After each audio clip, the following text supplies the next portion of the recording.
All right. Hello and welcome to this session of Wacom's Creativity Camp. We are glad that you're able to join us today.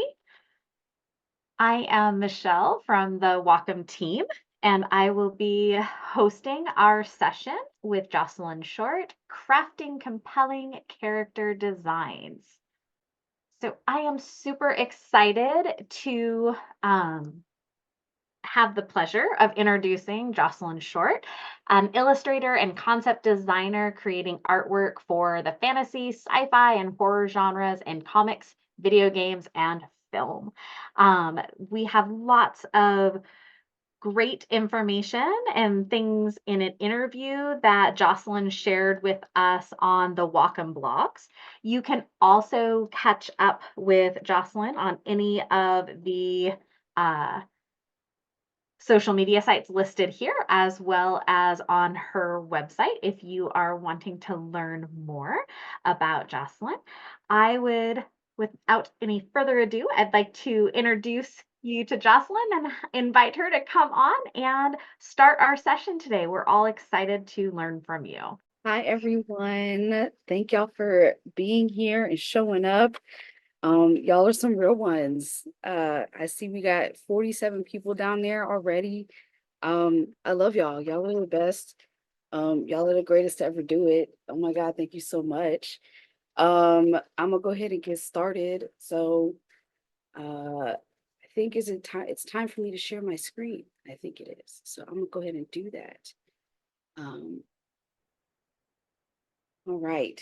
So, um, we're talking about crafting compelling character designs. And what I kind of wanted to do was talk you guys through my process in the midst of me currently creating a character. And I know also along with crafting compelling character designs and character design techniques, I'm going to be talking about my techniques with digital painting as well. And I wanted to talk about those techniques in a way that could transfer over to any kind of like traditional media as well. So if you just use pencil and paper, if you just use pen, um, what I'm talking about should still kind of transfer over to you. So while we get started here, I just kind of wanted to go a little bit over my interface that I have here so it's not so confusing maybe. So I've got my big canvas right here. We've got our girl. Um, we've got this big one here, and then I've got a smaller one here. A big thing in painting is that, whatever you're working on, you always want to be able to take a step back and look at what you're doing so you can have clarity and see something zoomed out. You always want to be able to see if the big picture still works. So sometimes while I'm working on things and I get zoomed in super far, it's very easy to lose track of what you're doing. So I keep a very small version of whatever I'm working on at all times right there so I can make sure I'm on track to make something good. Over here in the top left corner is just a picture of my setup. That's this is my desk and this is where I work at every day. That's my Cintiq 27 HD that I work on, is this big giant. That's where I'm at. That's what I'm on right now. Um, so that is that, my little fan, my keyboard, and my desk mat with my art. So there's my art there, there, and there. And then right here is this wonderful tab called Pure Ref, which is what I use to look at reference for whatever I'm working on. My layers, which as you can see, there's a lot of layers. My workflow can sometimes be a little chaotic, but I'll talk you through that.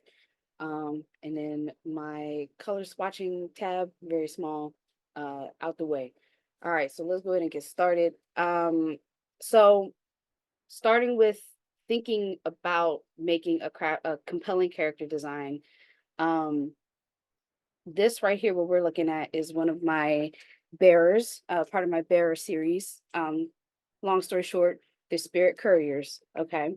And this is going to be an air bearer. So she ferries souls who have died in the air.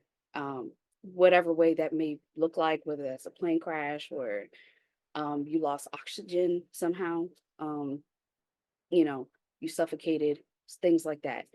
She'll escort you to wherever you want to go, afterlife wise, right? So that's the brief. Okay. That's kind of what you always want to start with character design is what's your brief? What is your brief? What are you making? So that's what we're attempting to make. And so where we want to start with when we're making a character design is we want to start with our thumbnails. Oops,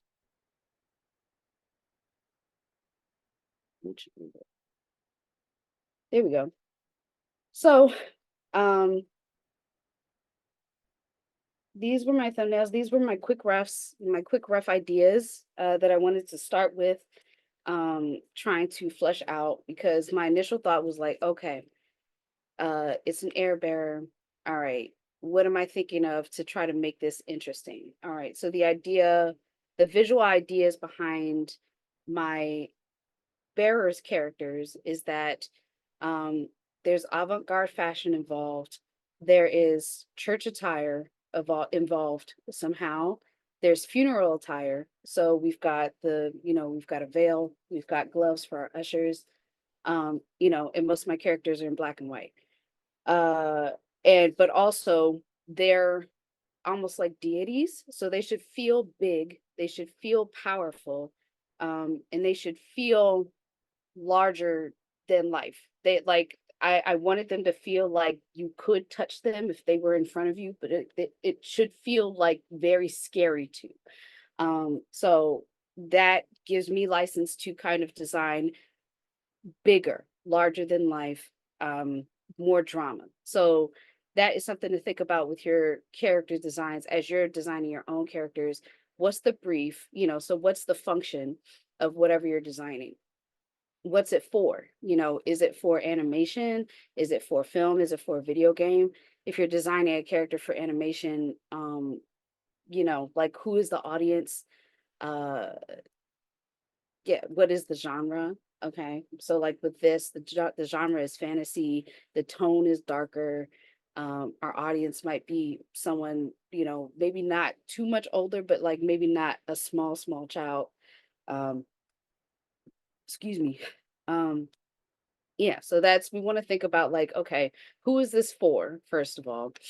Um, and then once we think about that, and after we have our brief, you want to start to kind of gather reference, because you don't know what you don't know, right?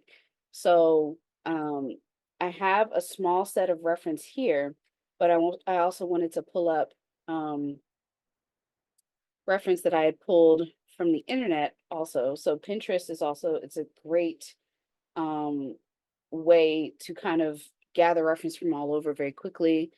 Um, so as you can see, I wanted to gather reference for things that felt very floaty, smooth, airy, things that had a lot of movement. And then I'm thinking about a specific time period too, right? So I'm thinking about around the 50s or, just like the mid-century type stuff. I'm thinking about older planes. I'm thinking about around the time of the Tuskegee Airmen. I'm thinking about Bessie Coleman. Um, so we've got fighter pilot suits, we've got the bomber suits, we've got the helmet, we've got the goggles here, we've got the jacket, and then we've got all these flowy elements, and then we've got all this belt work here. So like fashion plays a big part into it, as I said.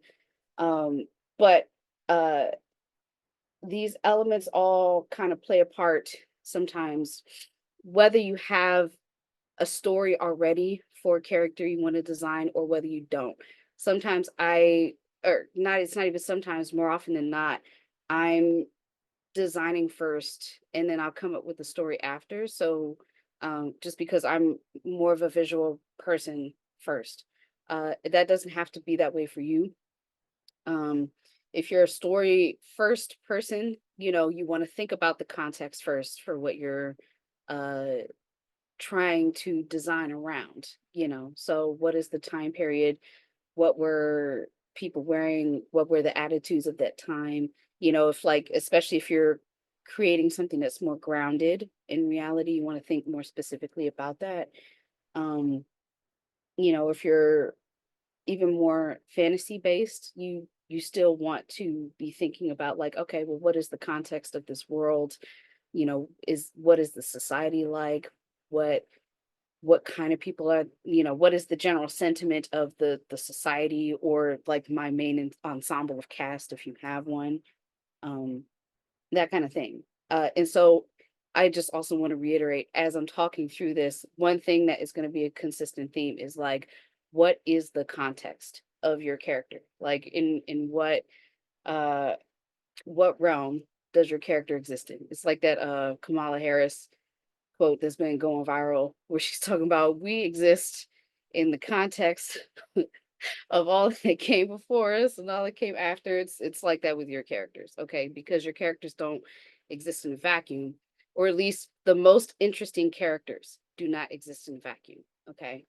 That said, a note on reference, something you don't want to do is you don't want to be procrastinating with your reference. So you can gather reference for until the cows come home.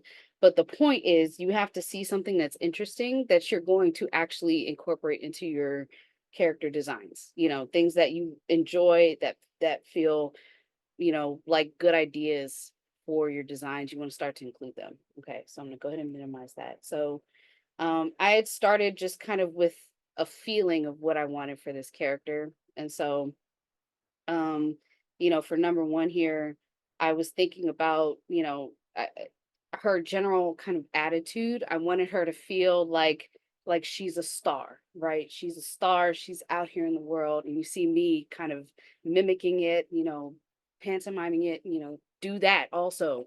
Like, it's all play, so you need to start playing, and getting active, so you can also start to live in like the character you're creating a little bit and get it clearer in your own brain.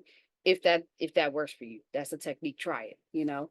But also, you know, so she's got her arms out, and then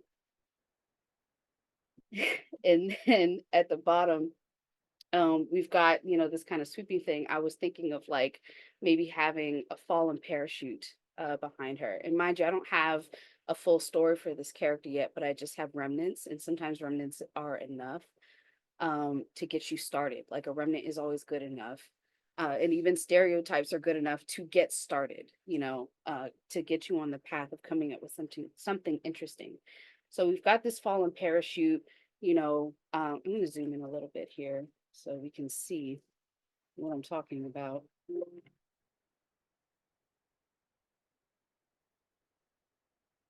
So yeah, we've got, let me get the brush going here so I can start marking things. There we go. Yeah, so we've got fallen parachute there. And then I was also thinking of having like reincorporating a parachute idea down at the bottom, but also having it wrapped like with cords. Like I was playing with an idea of like, well, maybe uh you know, the way she died is that, you know, she got entangled and fell. And also, for more context, my bear's characters, in order to become a bear, you die. And so I'm thinking about like, okay, well, what ways is her death incorporated into her design? And then also, for more context, bearers during their time in which they're alive, you know, they had a very singular focus. So, you know, our character here, she was a pilot in her life. So I'm thinking of all of these elements, and I'm trying to find a way to merge all of them in a way that's interesting, um, fun, and that fuels kind of a core energy of what I want this character to project. So me personally, my technique is I'm a mood first based person. I'm a feelings first based person. And my journey in learning character design is figuring out how to like make my strength, my skill of being a feelings based person into a tangible thing that I can repeat, and execute to make good design, for, because we want people to be interested. We want people to care. Um, so what is her whole thing, right? This is what we're figuring out. So that's just the first thumbnail, right? So you know, we've got this parachute business, we've got these cords here, we've got, this fluffy stuff, I wanted something that maybe emulated like feathers, something fluffy, just these elements, right? She's got this big hair. Um, so that's the first thumbnail. And then the second one is a bit bigger.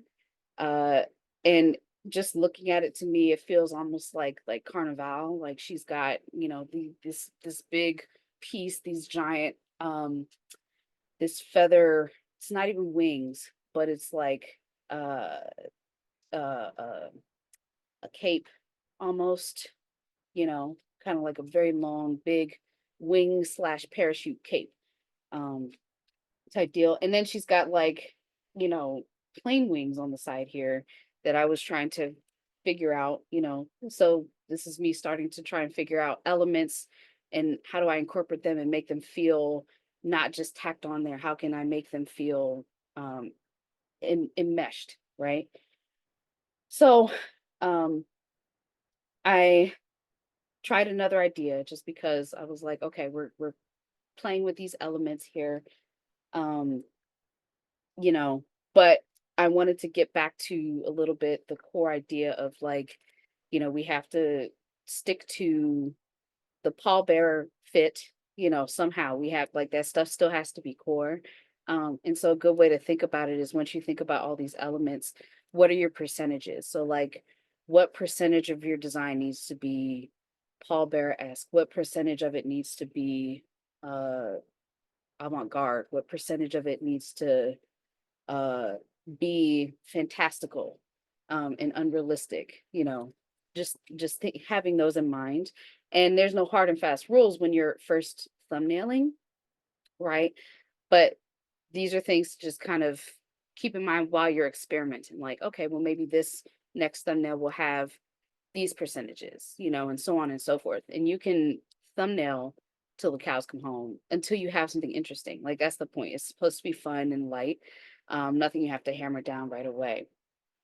So number three, I really liked, and mind you, I'm still just kind of playing with shapes and I'm messing around with shape language. And shape language is just like how the shapes you're using feel. I'm thinking about my brush strokes, right? So stuff is feeling very fluffy, it's feeling out, but I'm starting to feel like, all right, I want her to also feel austere almost. So here she feels like with this element here feels more bird like, and I wanted that in some kind of way, like a very kind of, you see me sitting up like this. That's what I wanted to emulate in this character a little bit with my thumbnails. Just like an attitude, like how are your characters sitting? How do they carry themselves? What's up? What's down? Are the shoulders down? Do they walk, contrapposto, slanted? Do they have like what's their gait like? Why would it be that way? Like, and so this character that I'm thinking of, she's a very joyful character. She's up. She ended on a high. This one.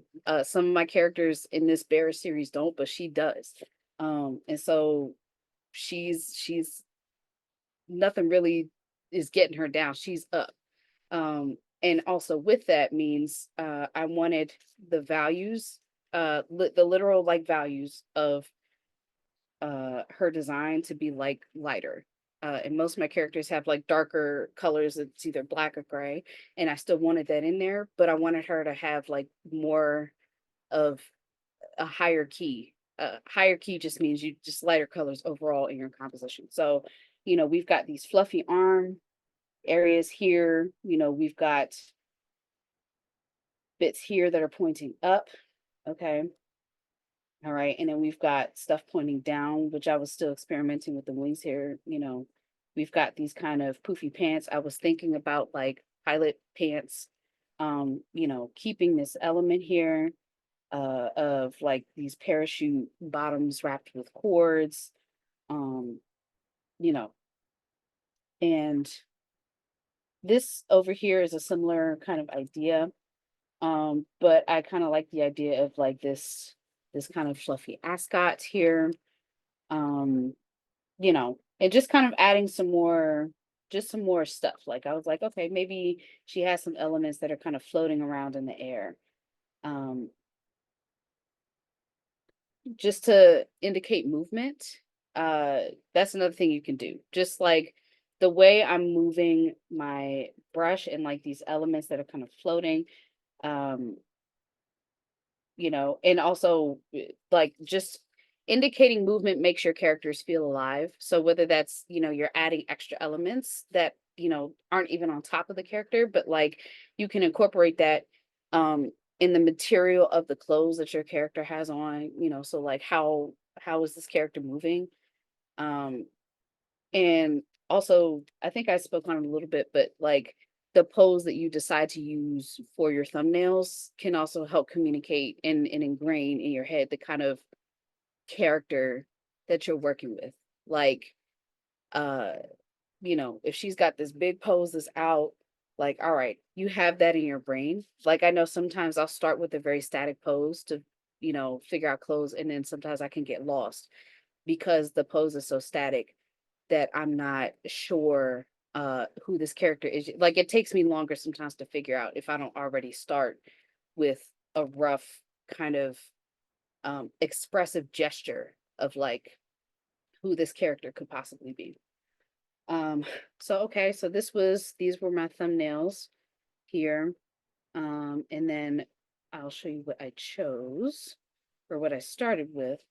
Jocelyn, before we transition to that, can we grab a quick question in Yeah, regards to the thumbnails and the brief? absolutely. You have really specific descriptive language as you're discussing this character, and it's beautiful. And you talk about the things that you included for the context, the time period, the audience, the genre in the brief, as well as the different elements that you included in each of these thumbnails. Do you record everything that you're describing like on your brief, or is it more of a mixture where they're represented between what you do or what you include in the brief and what you do across all of the thumbnails? That's interesting. Can you say the last part of your question again? Yeah, so all of these wonderful ideas about your character, is it contained within just the brief? Or is it something that you kind of find across the thumbnails and the brief that you develop about the character? Um,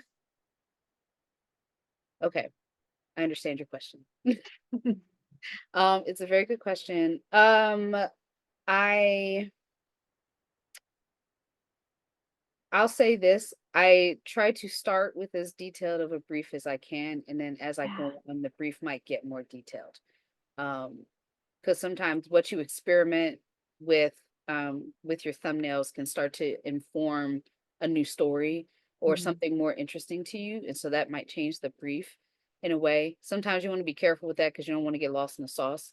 But I think I try to start fairly specific with what kind of character I'm trying to create, even if I don't have a full story yet, it starts kind of clear, Okay. like uh I because I'm thinking of a mood, I'm thinking of a almost a persona a little bit. Um, and then from there I can expand out and think about like, well, where does this person live? Did this person have friends? What kind of friends might they have? What does their face look like? Is it a weathered face? Is it joyful? That kind of thing. And so as I'm thinking about my brief, I try to use it as my guiding light until the end, like my North Star, so I Mm. don't get lost in my own kind of process. And also this is a process for designing my own characters.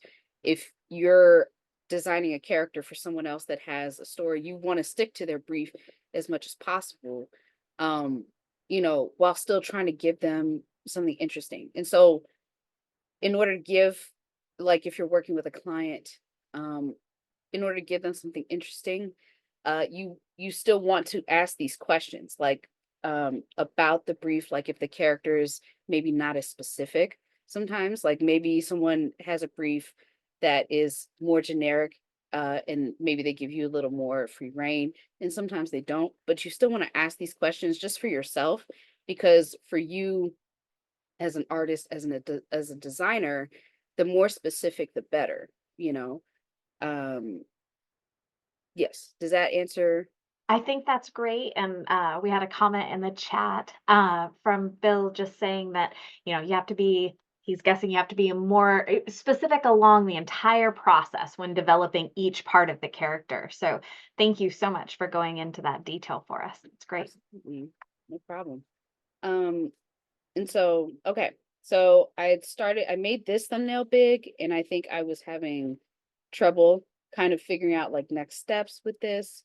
I wasn't quite sold on it, so I think what I ended up doing was choosing another thumbnail, which was, oops, this one. Yeah. Oops. Yeah. um okay, there we go. So I chose this thumbnail and I made it bigger. Um uh Also, quick side note, something to keep in mind when you're designing characters. It was something that I was taught and that has served me very well, and I will continue to use it forever. It's like a level up technique. So sometimes if you're designing characters, even if they're like pretty simple characters, so like maybe a space cowboy, you know, like a Han Solo who's he's just got his shirt and his pants and his gun, and he's got his haircut or whatever, he's got dirt on his face. That seems simple, right? But that's thoughtful. Um, you can still use this level up technique, which is take uh your design, if you feel, like whatever you design, try and level it up, try to add something to it, like maybe a couple more times, like you do another version and then you do another version, because more often than not you're going to end up with something more interesting, and it's not even necessarily stuff that you're just putting stuff on top, but you're just, eh, when you want to think about like a level up technique, you want to think about like, how can I inform the story of this character even stronger? Like, what else can I include to push this character? So you want to, in this process, you're trying to push yourself more to like come up with something more interesting. Um, and things to think about that make a design more interesting are things like, um, different textures, like varying textures. When you can think of percentages with that, so like maybe you've got some aspect of your design that is fur, how much of it is fur versus like leather, versus maybe something smooth, in or like Teflon or something, different textures. Shape language, you want to think about that. So like, yeah, is your character having a lot of triangles in there? Um, Maybe break it up with a square, for example, like, oops, what's happening here? So, for example, um, and this is all still rough, right? But like right here, we're thinking shape language. This character is an arrow. Okay, it's a triangle and it's an arrow pointed up. So almost like, um the north kind of arrow on a compass. And so I had that in mind. Like this character to me almost feels like a compass spinning. Like she's active, she's got movement. And then also I'm still messing around with these wings here. And so she's got elements that still point back to her.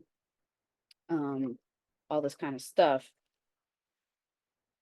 And so also she's one big triangle, but there are triangles repeating throughout her design. So she's got a triangle down here. It's a much smaller one.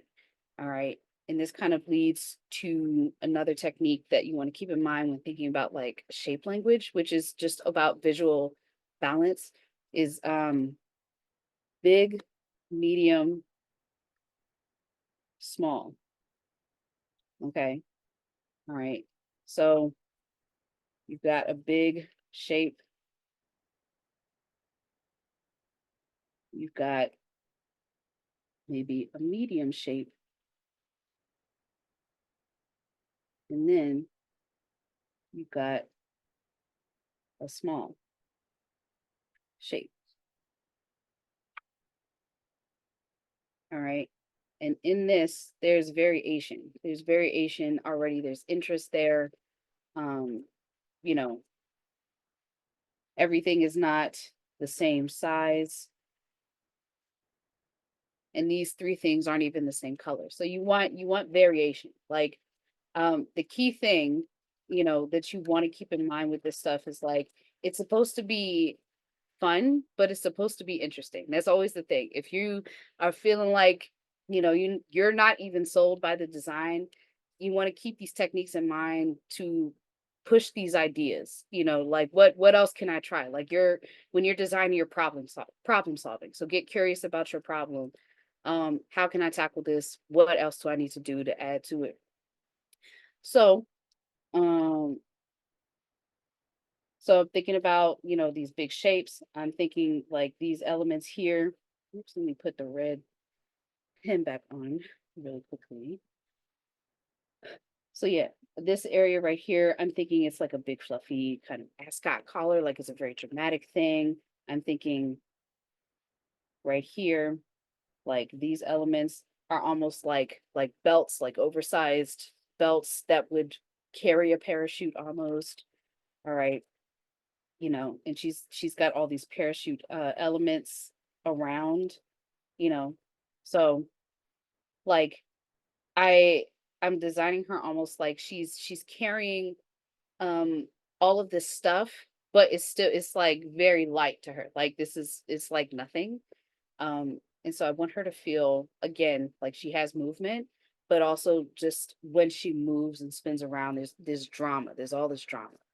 Um, so that was where I started kind of with this big piece. And moving forward, I started, there's this file, this not file, layers called test. I started adding things to it, just kind of testing shapes, and everything is still kind of ugly a little bit. Stuff's still rough. And so I pushed kind of this rough idea here a little bit more. So let's see, that's the phones. That's done. Okay. So we got here. And essentially sometimes what you can do, and this is a technique you can use,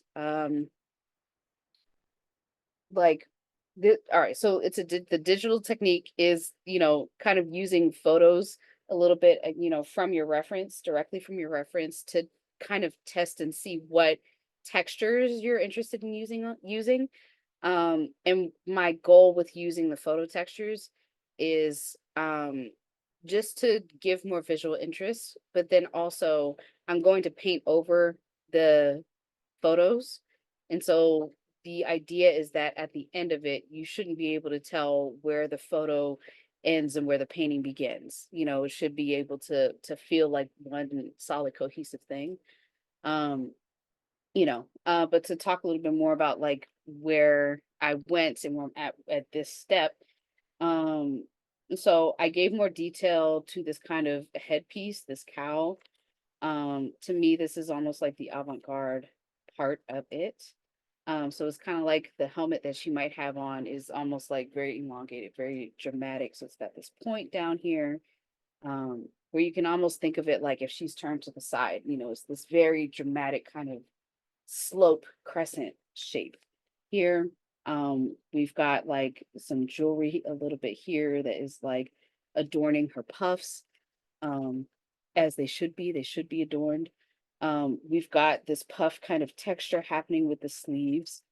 Um, I wanted to incorporate like some belt, like more belt textures here, figure out, the wing area and maybe have like some cording wrapped around here. Um, almost as if this is like almost, even more drama added to the ascot almost. So almost as if the seat that she's in is embedded on her. So that's kind of my thinking there. And also want to speak a little bit about values. Uh, this character design won't necessarily move past black and white, but I think when you're designing characters, starting in black and white is always useful, because if your characters can work in black and white, they can work in color. So let me move it. Don't do that. So it's the same kind of concept with values. You want things to feel balanced. You don't want things to feel too dark everywhere or too light everywhere. Um, you want to think about, you want to have form in mind. And form is like literally, how is the light hitting whatever part of the design that I'm working with, right? So that's kind of where I'm at. Undo. Good Lord. Okay. For context, when I'm undoing, I'm pressing Control Z. I'm also, like, as I'm moving, I'm using my stylus. And my stylus has buttons, like two, I don't know if you can see, but there's two buttons here. And when you're using the Cintiq, you can program the buttons to do whatever you need them to do. So like the small button here, this is my like right click. So this is as if it was a mouse, it's my right click. And so my right click kind of brings up this entire like myriad of brushes that I can choose from. Um, and something to keep in mind also about brushes is like when you're drawing, to keep it simple, and this is something that can transfer from digital to any kind of traditional media, stick with one thing first, like one brush, one pencil, see what you can do with just one thing before you start venturing out and incorporating a bunch of textures. Like just start with one to take the mental load off of your brain for trying to figure out something cool so fast, right? So that's that on that. Jocelyn, that statement kind of connects into one of the questions that we had come in the Q&A. And the question was, how do you balance making a design interesting while also ensuring it's not too cumbersome that as you're drawing repeatedly for say like a comic or something. So where do you find that balance of interest and not too cumbersome? I feel like if you were designing a character for a comic, this character wouldn't look like this. it, it'd probably be or it wouldn't have all this. Okay, what do I want to say? It can probably still have all this texture, but you would imply this texture a lot heavier than you would with what I'm doing right now. So, for example, like this part isn't like visually figured out just yet, but if it was for a comic, I might work with one big shape, and then have like these points around here, and then just kind of imply, you want to Mhm. do as like little mark making as possible. Um, you know, for a comic character, because you have to draw it over and over again. Um, so um, I think with maybe designing a character for a comic, uh, something I might do, like my way of thinking about it, I might design big and then simplify. Like I might try to make sure it's as interesting as possible first, and then go back and simplify, um, and still keep what are the most interesting things about this? Like, um is it the texture of the clothing? Is it the gesture? Like the things that make this character core, that don't have to be like fully rendered every single time, but can be implied. Like, for example, this head shape, it's just it's a curve. Like if I was to look at it from the side, it's essentially just that, So you wanna there's that, and then she's got this big poof here. All right. And then we've got these wings. I should have done that on another layer. See, this is something I need to work on, which is sometimes I'll just start drawing and I'm drawing on the wrong layer. And then I have to paint over it because I've done too much to start erasing it or undoing. So again, let's try it again. Like if I was to simplify this for a comic, it might be like that's the headpiece shape. And there's still all this white stuff behind, like that's there's all this feather business. So that I would make that all one big shape. Okay. And then she's got this floofy business here, this big floofy, maybe pillow stuff, this cushion. I would imply that cushion, you know, this stuff down here. I'd make it one big shape. What are the big shapes I can make it, you know? Um, yeah, like what can I simplify, meaning how can I combine all of this extra stuff into one big thing that is most interesting. Like I think about Batman. Like his costume is literally it's muscles in black with a cape and like that. That's Right. right. That is as simple as you can get it. And most superheroes is just body with like some lines, you know, and maybe some extra stuff sometimes, you know. Um if you're adding variation for different like comic book characters, superheroes and stuff, like their hair is different. Maybe they have wings sometimes, maybe there's a weapon. But the core of most superheroes for comics is it's a bodysuit. It's just the body. Know how to draw the body and add some lines for their costume, because they're wearing a leotard because they need freedom of movement, that kind of thing, right? Um, so I hope that answers the question. Let me know if you I think that was great. They can add something back in the in the question and answer if that was not what you were looking for, but the idea of prioritizing what's most interesting and, making sure that you're able to simplify some of those bigger things. Great. right. Thanks, Jocelyn. No problem. Um, but yeah, to kind of continue on like where I'm at with at this part of it, I added in this kind of feathered texture. I like the shape of it. I like the texture. I don't think I at this point I wasn't sure like exactly, we're still figuring things out, but I like it there and starting to add in, shadows to figure out like where does this stuff all sit in space, you know, right here I added like belt textures to see like, all right, well there's belts hanging down. Do I like that? What would that look like if she was like flying around in space? Like, what is this sense of movement that we have? We've got these down here. I was trying to figure out like how do I feel about that? So moving on to kind of where I'm at with it now. So this is where I'm at this point. There's a lot going on, but I really like it and it's still not done. And so uh I may not finish it while we're on this call, but I wanted to talk through how I'm kind of like where I'm at in thinking through this character and how I'm developing it. And so some design techniques that I've implemented at this point. Um Repetition is a great one. And like the way this looks right now, uh, is like reminding me, like I'm thinking about summons from Final Fantasy. I don't know how many Final Fantasy fans there are in this game, but um, these kind of, I'm thinking about like boss battles or like creatures that you fight in bosses or like fantastical creatures.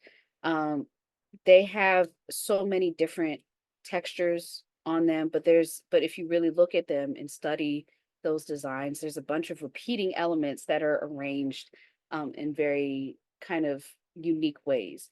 And so I took a bunch of different textures, mashed them together, and repeated them because I was trying to make almost like a unique wing. And so at this point, I'm trying to figure out, do I like it in the front here or will I move it to the back? Like, will she actually have like these kinds of wings? So we're still figuring that out. She's got these pouches here that I added, and I'm thinking through like, what are these pouches like? What would they be for? Um, you know, uh, And something I'm thinking about, like as I'm talking out loud, like it could be like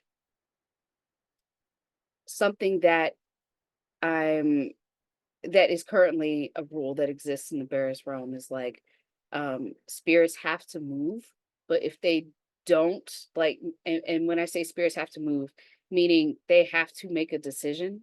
Um they can't necessarily stay still in the realm where the bears are, but if they can't make a decision, they have to be brought along with the bears wherever they go. So like maybe these pouches is where some of the bears, not bears, the spirits that they, escort, that haven't made a decision, where they might stay, where they might live. And so also for context, scale, including something on your design that demonstrates the scale of your character, like how big or small is it in relation to whatever, right? So like my bears are huge. And so I'm thinking this is the character, and then this might be the size of a person, of a spirit. So like, you know, for context, right? So they're very small. They might just be hanging out around, you know, in here, something like that. Like there's a bunch of them. But overall, I'm kind of liking the flow of where this character is headed. Like her pose is still kind of ringing true to me, even with all this extra stuff on her. Like she she is wearing this outfit, like she's wearing all this stuff. The stuff is not wearing her, because to me, her personality shines through. And so, like, I can even zoom in a little bit on the face here. Um, like she's not like her facial expression to me is like it's not worried. She's chilling. Literally, I'm thinking like she's fly. Like, she's feeling like Missy Elliott in a music video. Um, you know, like I really want her to feel like she has got agency in this realm, in this new presence and entity, since becoming a bearer, all this kind of stuff. Um,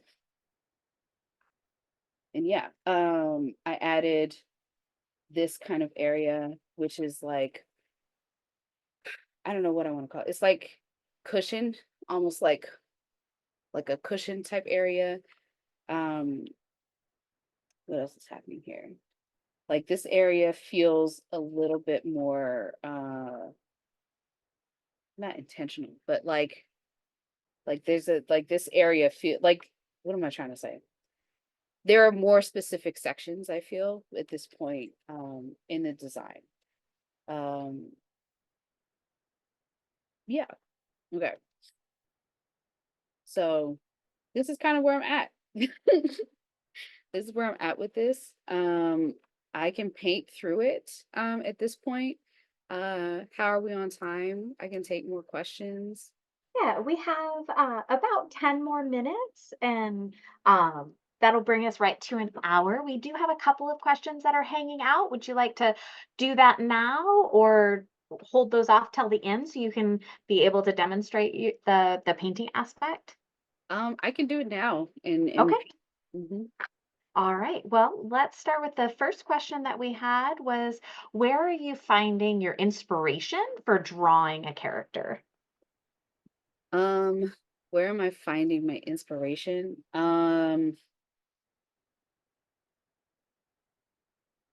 I am thinking about, well, I can tell you some of the, well, okay. So life in general is very inspiring. Like I'm a fairly thoughtful person about stuff in general, in general.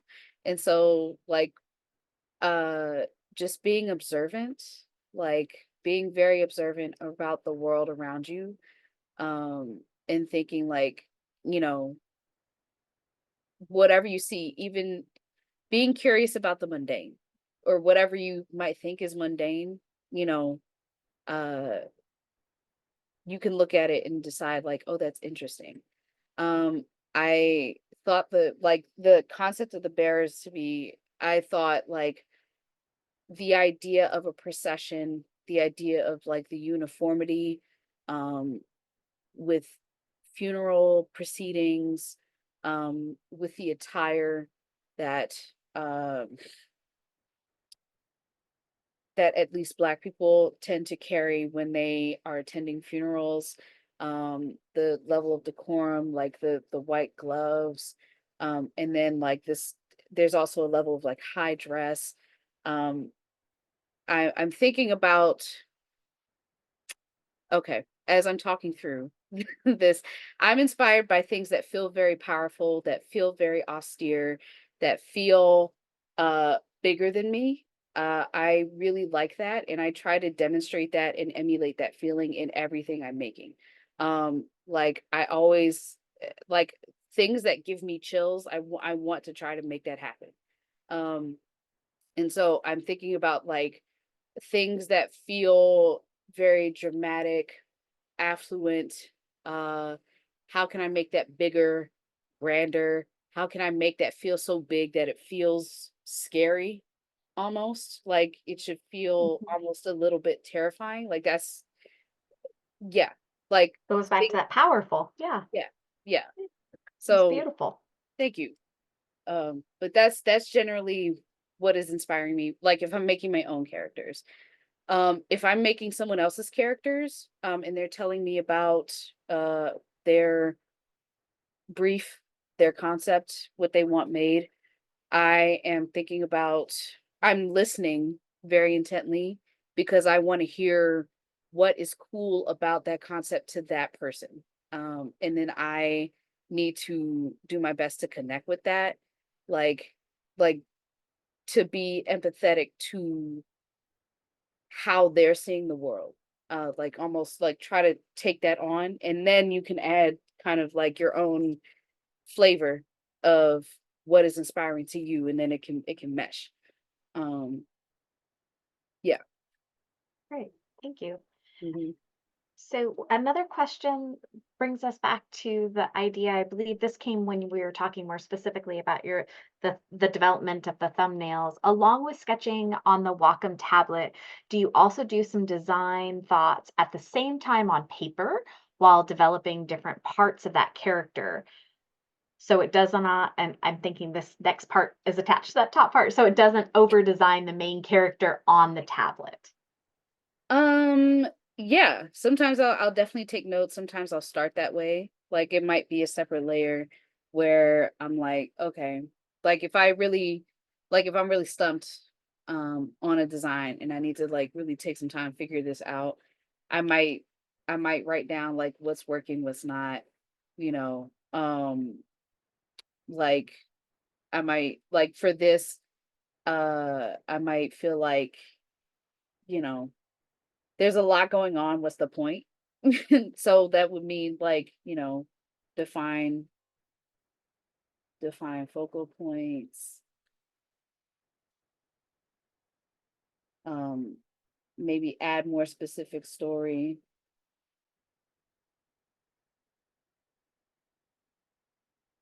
um, add the veil, because the veil is a part of I can't spell. Um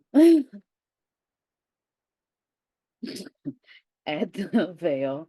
Um Yeah. Uh add more specific story. And so like with that, I might think about like, okay, what are some elements I can add to this design that like can clue in someone who has no idea about what this character is about, like who who they actually are. Like do they have like maybe there's like a add like a wallet or something, like a or a fantastical wallet because it's in this realm. So nothing looks exactly like how it would look in the living realm. So maybe there's a wallet here. Maybe she's got rings or something, like very specific kind of rings. Um, you know, maybe she's got dirt on her face or something, or her cheeks are rosy because maybe she's still in kind of mid-flight, something like that.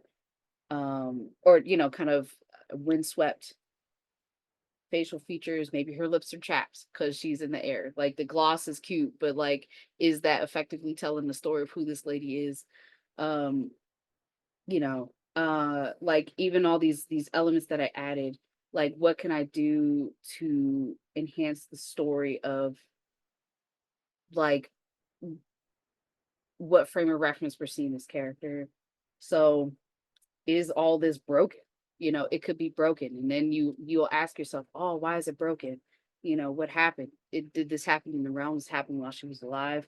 Maybe there's tendrils, like loose and torn.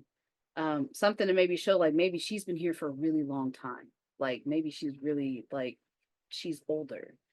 Um, this stuff, maybe there's stuff kind of bursting out of it, right? Um, what could that be? Uh, you know, this stuff. Maybe it's tattered and torn, and maybe I can add patterns to it that can tell the story. Like I might stop and ask myself those things. But even as I'm taking notes, they won't live on the screen. I write them down for to cement them in my head that those are the things I need to think about. Um, just, but if they stay on the screen, sometimes I'll only focus on it being on the screen. But just the mere fact of that I wrote it out means that it's sticking better in my head that like, okay, those are problems I need to go back and address, you know, that kind of thing. That's great.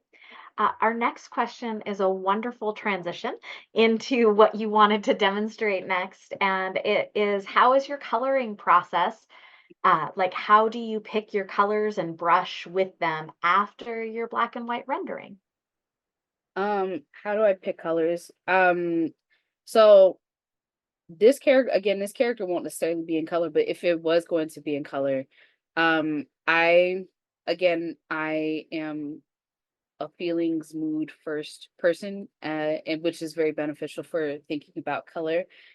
And so I'm I'm thinking in this realm, if it was in color, the colors would be all over the map, right? And so I would like to think of like a canary, not canary, like a robin's egg blue. Like I would have like very light blues. Um, like I'm literally thinking about the feelings that this character is already giving me. And start and like it try to incorporate those colors into those ideas. So like I might think about I just realized I thought the night. That's wrong. There we go. I see what I'm doing. Um, I might pick colors this way. Maybe we can use this brush. So there's like a very light blue. It's very saturated. Doesn't have to be. We can even start like here. Like literally, I'm starting with like colors of the sky.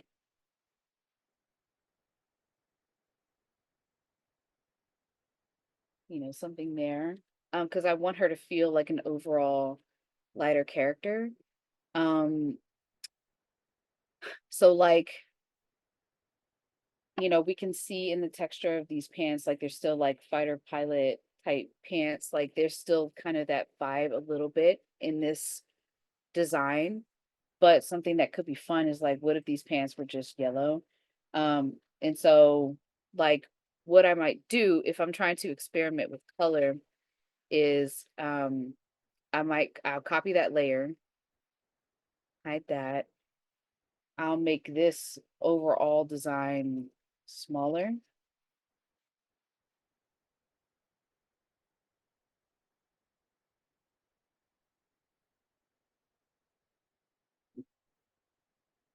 And I'll repeat it.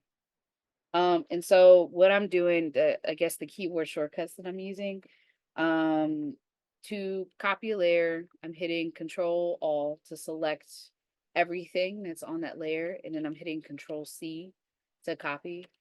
And then I'm hitting Control Shift V to paste. That's the paste. Uh, And then, what am I using? See, I have to think through these because they're automatic at this point. Sorry. Control Alt Shift, click drag to copy, to duplicate something and move it like that. So I'll do that. And then with that, I'll lock the layer.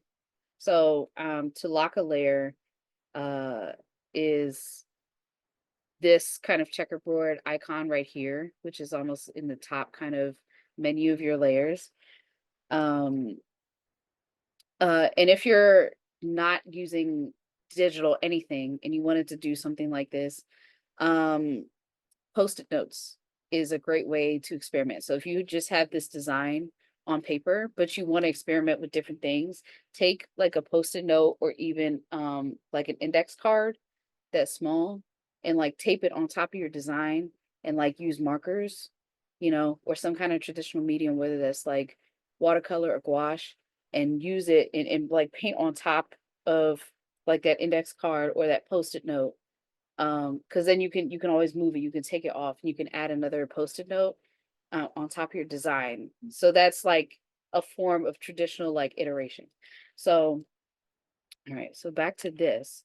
If I'm trying to figure out colors, all right, so our layer's locked. Um, I've got these three colors here that are like very bright and fun. We've got two bright colors, one desaturated one. Uh, let's see. Oh, I'm on the wrong. See, I'm on the wrong layer. You want to make sure you're on the wrong layer. You're on the right layer, first of all. Let me zoom back in here a little bit. So I might just start with, let's change from overlay to multiply. So also what I'm doing to get to that menu very quickly is I'm hitting shift right click and that menu will pop up. So let's do multiply. There we go. So this is multiply and it's turning into a very kind of desaturated, like almost darker because it's adapting to the values that already exist on that design. And so so I've made like the poofs back there yellow. Let's make the pants yellow. That can all be one thing. And then we can make, let's see about like how we feel about like these wings being like this blue here.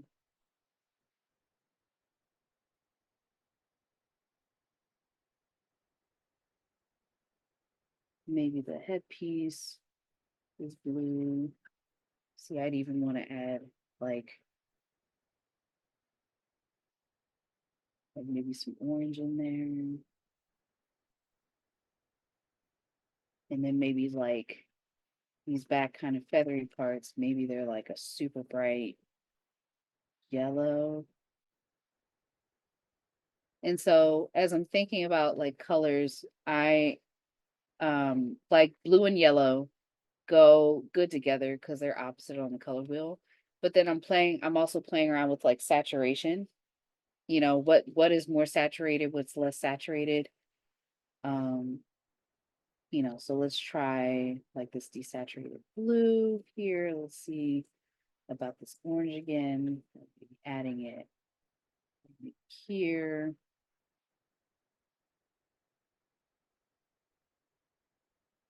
Do something like this kind of deeper orange here. And then I might bring this yellow back in, for like this line. So break that up a little bit. And like I was talking about before, adding like pattern to this like cloth bit. Yeah. And I'm adding like I'm trying to add a pattern that kind of follows the form a little bit of the fabric that's already there.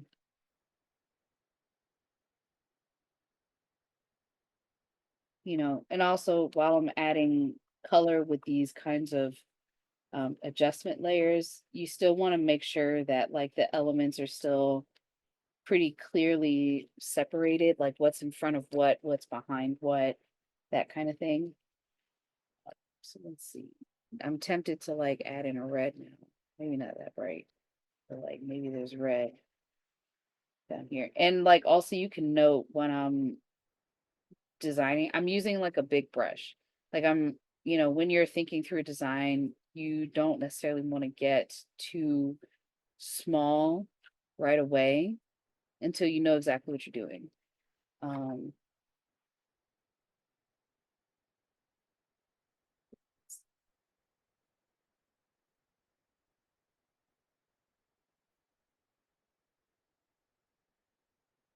Let's like one, and then maybe we can add in like some very, like maybe I want like some very bright dots brought in here,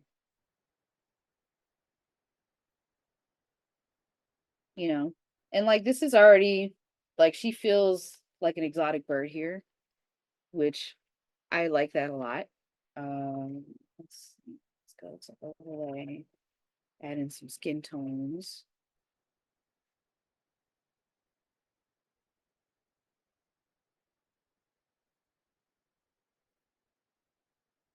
Oh, and then what if her hair was like this, like super bright?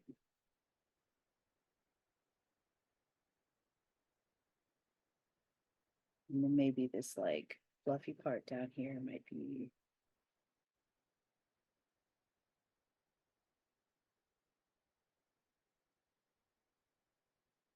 And so I'm thinking bold colors and but I'm also thinking about like how to balance out all of these kind of colors here. And so something I'm looking at here is like maybe this feather area is like too much blue. I want to break it up. So let's add like maybe some yellow into this. So like I might,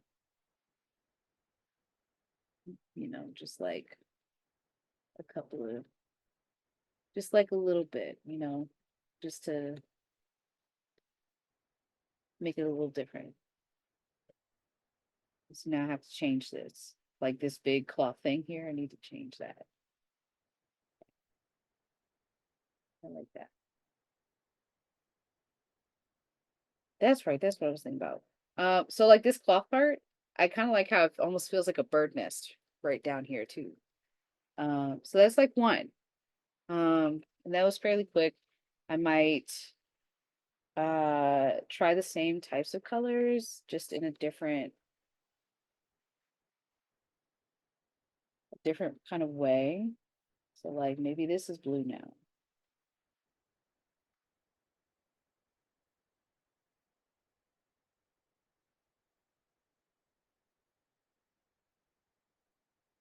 And then maybe back there it's like so it's not sure, right? So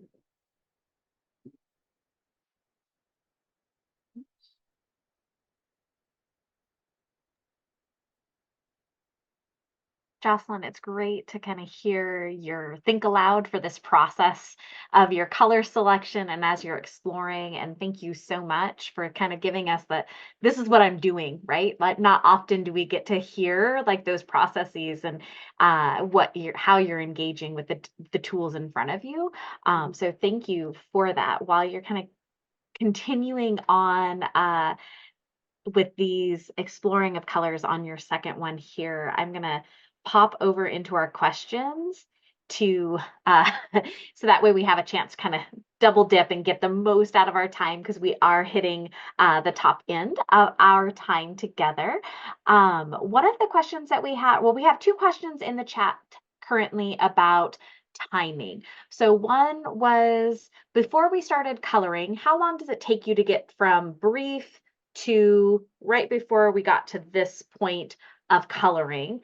And I think a similar question is how long does it typically take you to design a question from beginning to final form? um a long time.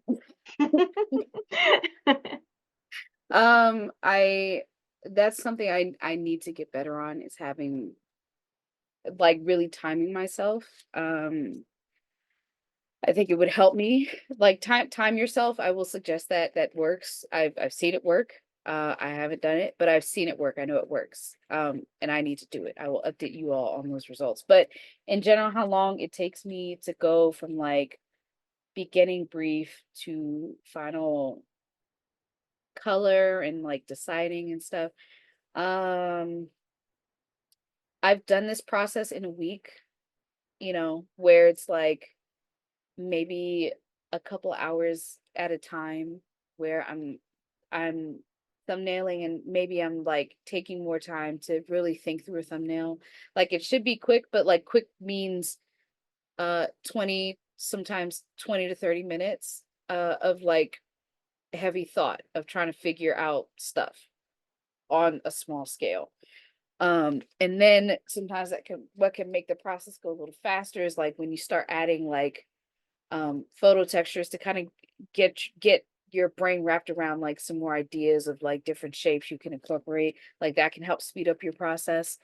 Um, and then on top of that, you still have to render. Even if it's not like a final render, you still want to render to make sure like, okay, I've added these different elements of design. I need to like paint over top of it to kind of realize this design a little bit more. So like you'll have photo textures on stuff, but you need to paint over it to make forms connect. Like stuff doesn't have to be like hyper realistic per se, but stuff should make some kind of sense. Like, okay, like this part right here, looking at it, you should be able to understand how does it connect to whatever's here. What's it behind, what's it in front of?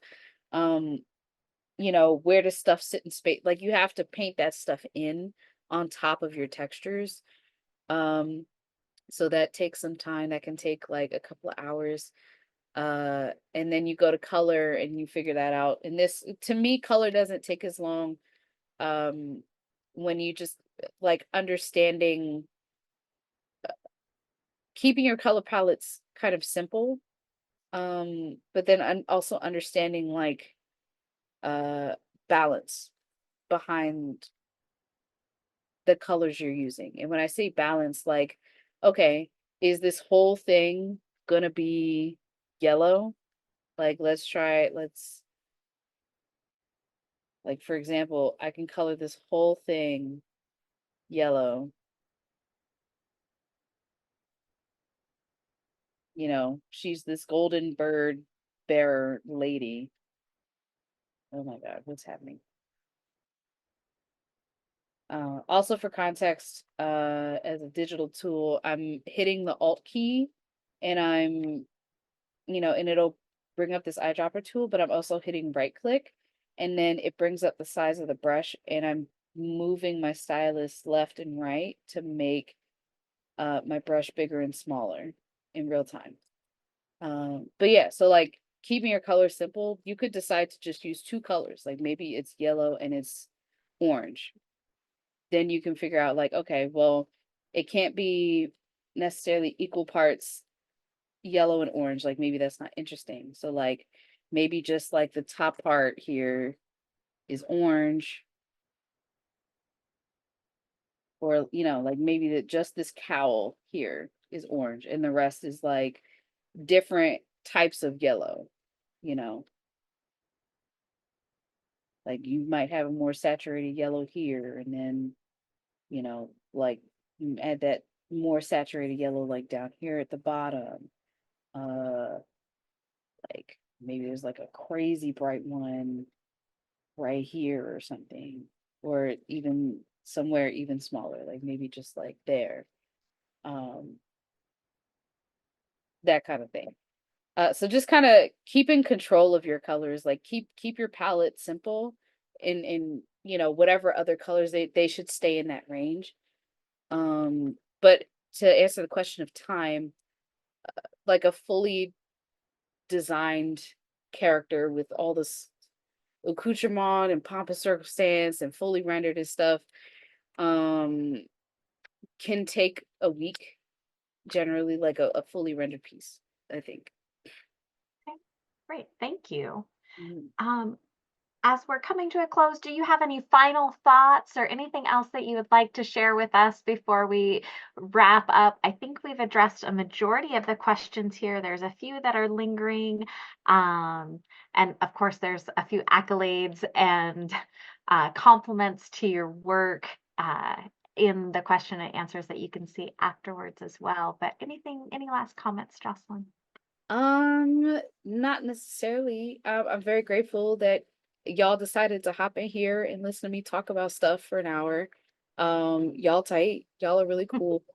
Um, I I hope that I've given you something to walk away with that maybe you didn't know before, or I hope I've inspired you to make something really cool, like, or that I've maybe given you a tool that you didn't have access to before to make something exciting to you, or a new way to think about. I really hope I've done something for y'all. That's yeah, that's all I can say. I am confident that you have. I know I learned a ton. You have some other comments coming in from Jesse saying it was so helpful and wonderful. Your process is inspiring, as is your art. So lots of great feedback coming in. So thank you so much, Jocelyn. As we wrap up this evening, I do want to remind you that there's other opportunities for participating in Creativity Camp. And we are also offering a special discount to Creativity Camp attendees, can get an exclusive 15% off at the eStore for the following products that you're seeing on the screen using the discount code Summer Savings. So thank you to all of our attendees. And thank you so much to Jocelyn for your time and sharing your beautiful craft with us today. We really appreciate you being with us. Thank Thanks you so so much, folks. much. Thank you so much for having me. I really appreciate it. Yes, thank you. All right.